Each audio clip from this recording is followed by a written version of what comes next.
Bismillahirrahmanirrahim. Assalamualaikum warahmatullahi wabarakatuh. Kami di sini dari kelompok 4 akan memaparkan atau mempresentasikan nih tentang pemanfaatan metode transfer embrio dalam program perbaikan mutu genetik ternak sapi. Nah, ada siapa aja sih nih di kelompok 4? Oke, lanjut. Di kelompok 4 itu ada yang pertama Noval Muhammad Tardo dengan NPM akhir 065, ada Leli Nura Norma Audina dengan NPM akhir 178, ada Raini Amalia Zafira dengan NPM akhir 188, ada saya sendiri Wada Diasa dengan NPM akhir 194, dan yang terakhir ada Destiana Catherine dengan NPM akhir 350. Oke, lanjut aja langsung ke pemateriannya. Oke, latar belakang, mangga.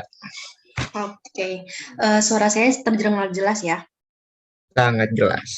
Oke, mungkin langsung aja ya untuk materi yang pertama itu ada latar belakang. Nah, jadi latar belakang dari materi kami yaitu genetika merupakan ilmu yang mempelajari bagaimana sifat-sifat suatu makhluk hidup diturunkan dari induk kepada keturunannya.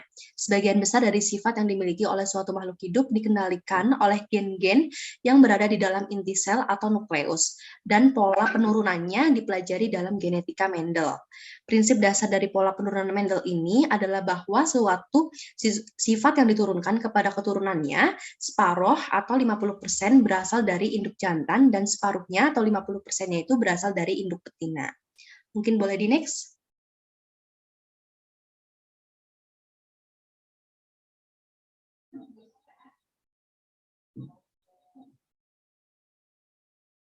Oke, terus ada dengan berkembangnya teknologi molekuler, maka berkembang pula teknik-teknik untuk meningkatkan mutu genetik dari hewan ternak.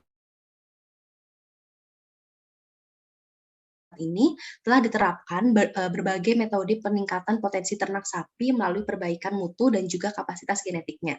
Salah satu metode bioteknologi reproduksi tingkat sel yang sudah terbukti dapat dipakai untuk mempersingkat waktu pencapaian perbaikan tingkat mutu genetik diharapkan adalah transfer embrio. Keuntungan penggunaan metode transfer embrio adalah dapat meningkatkan kapasitas reproduksi dari sapi betina. Oleh karena itu, metode ini memiliki banyak keuntungan untuk meningkatkan metode genetik dari ternak. Maka pada makalah ini akan dijelaskan lebih rinci mengenai transfer embrio dalam meningkatkan mutu genetik ternak khususnya pada sapi. Mangga mungkin boleh dilanjut oleh rekan saya. Oke, terima kasih untuk Destiana Catherine. Oke, mungkin untuk slide selanjutnya akan dijelaskan oleh saya sendiri. Pengertian transfer embrio. Transfer embrio itu merupakan suatu teknik yang dikenal dengan genetic manipulation. Transfer embrio yaitu memanfaatkan bibit induk betina dan jantan dengan tujuan untuk meningkatkan dan memperbaiki mutu genetik secara singkat sehingga produktivitasnya terintegrasi. Oleh Toelihere tahun 2006.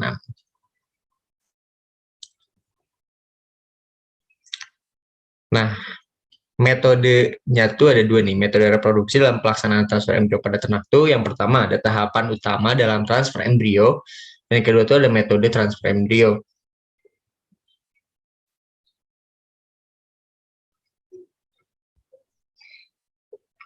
Oke, untuk selanjutnya bisa dijelaskan oleh Leli. Mangga Leli. Terima kasih, Wada. Untuk tahapan utama dalam transfer embrio itu, transfer embrio itu terdiri dari beberapa tahapan yang dimulai dari seleksi donor. Nah, pada saat ini tuh terdapat teknik-teknik yang berhubungan dengan transfer embrio seperti mikromanipulasi, in vitro fertilisasi, dan transfer inti. Nah, adapun tahap utama dari transfer embrio itu yang pertama induksi superovulasi, lalu yang kedua sinkronisasi estrus, lalu yang ketiga pemanenan embrio, yang keempat klasifikasi embrio, yang kelima penyimpanan embrio dan kultur, yang keenam kriopreservasi, lalu yang ketujuh ada transfer embrio. Nah, untuk metode transfer embrio ini terdapat dua utama dalam transfer embrio, yaitu metode operasi dan non-operasi. Nah, untuk penggunaan metode operasi ini menghasilkan tingkat kebuntingan yang tinggi. Namun pada tingkat kebuntingan ini juga dengan metode non-operasi juga dapat menyamai sama seperti menggunakan metode operasi jika teknisi ini mempunyai keahlian yang tinggi dalam tahapan transfer embrio ini.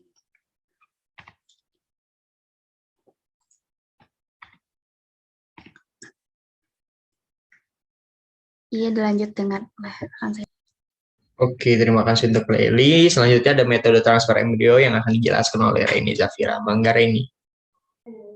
Ya baik, selanjutnya ada metode transfer embrio.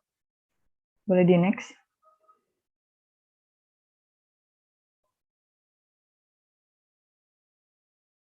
Nah, yang pertama itu ada faktor yang mempengaruhi keberhasilan transfer embrio, yaitu kualitas embrio, medium transfer, sinkronisasi estrus donor dengan resipien, infeksi, penempatan embrio dalam uterus, metode non-operasi dan teknisi, resipien darah atau induk, dan juga status nutrisi resipien. Yang kedua, ada seleksi resipien.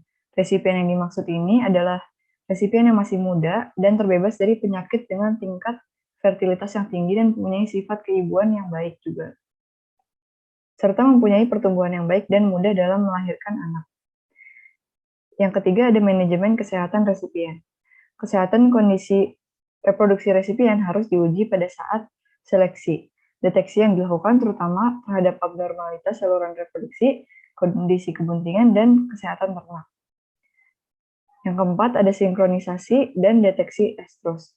Yang pertama, ada deteksi estrus. Deteksi estrus ini adalah keberhasilan transfer embrio juga tergantung dari sinkronisasi estrus antara donor dan resipien. Peralatan yang dapat membantu deteksi estrus ini adalah heat mount detector atau paint stick.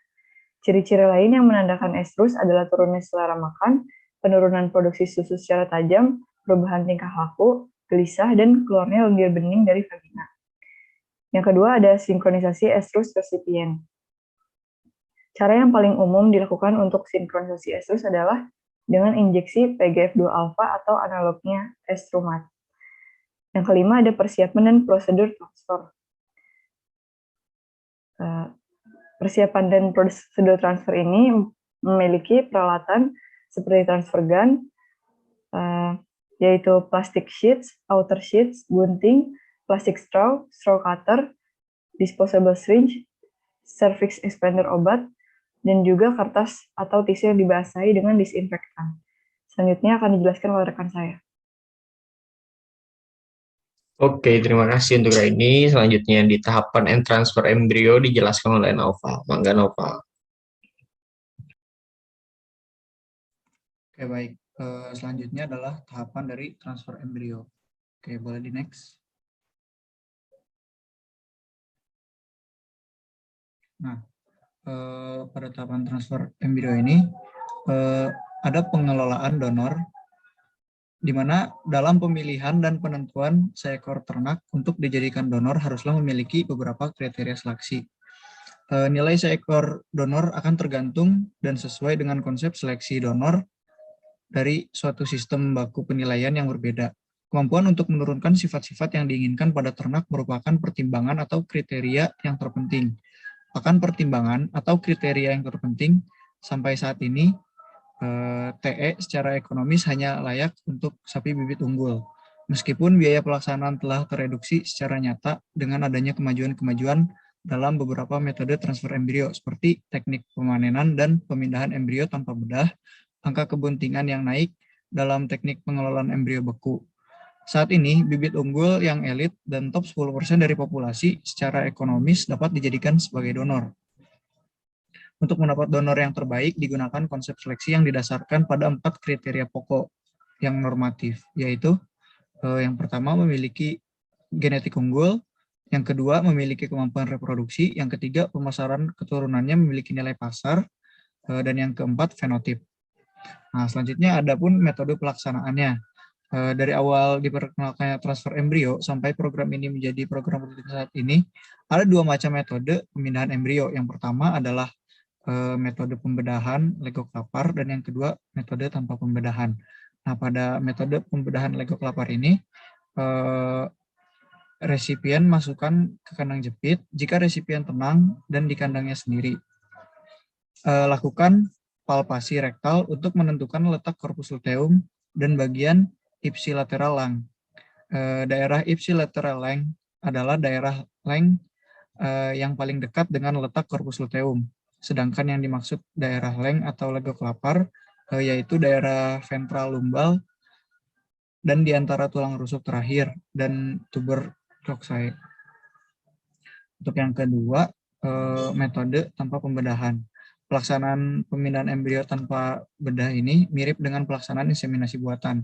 Alat untuk deposisi embrionya dapat menggunakan yang pertama ada pipet inseminasi dari plastik yang kuat dan elastis, dilengkapi dengan selang plastik atau vinyl tube dengan diameter luarnya sama dengan diameter dalam pipet inseminasi. Yang kedua ada inseminasi gun Cassow dengan plastik mini straw. Dan yang ketiga, transfer kanul dengan bagian depan ujungnya memiliki lubang tempat pengeluaran embrio dan dimuati dengan plastik straw transparan. Nah, dalam realitanya diperlukan keterampilan yang lebih pada kedua metode tanpa bedah, baik pada proses pemanenan maupun pada pemindahan embrio. Sehingga banyak teknisi yang menjadi enggan menggunakan metode ini sebelum dicapai keterampilan yang baik. Hasil pelaksanaan transfer embrio ini dicatat melalui pemeriksaan kepentingan 2 bulan kemudian. Oke, untuk selanjutnya akan dijelaskan oleh rekan saya. Oke, turun novel agak panjang ya tadi penjelasannya. Oke, sekarang selanjutnya tuh oleh Leli kembali. Mangga Leli. Oke, adapun untuk manfaat dari transfer embrio itu sendiri, yang pertama meningkatkan jumlah keturunan dari betina yang mempunyai kualitas unggul. Nah, yang kedua itu meningkatkan mutu genetik ternak dan memungkinkan hewan dengan mutu genetik tinggi itu untuk memproduksi anaknya lebih dari kapasitasnya. Nah, lalu yang ketiga itu mempercepat peningkatan populasi. Lalu yang keempat mencegah penyakit hewan menular yang ditularkan melalui saluran kelamin. Lalu yang kelima itu mempercepat pengenalan material genetik baru melalui ekspor embrio. Lalu yang terakhir itu memperbanyak dan mengembangkan bibit unggul. Oke, terima kasih Leli.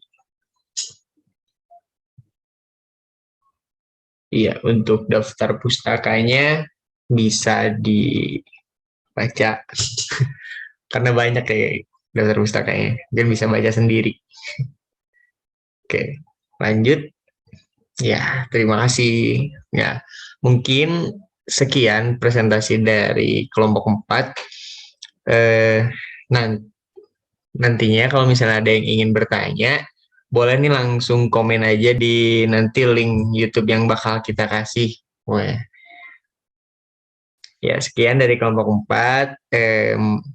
Mohon maaf bila ada kekurangannya. Billahi taufiq wal hidayah. Wassalamualaikum warahmatullahi wabarakatuh.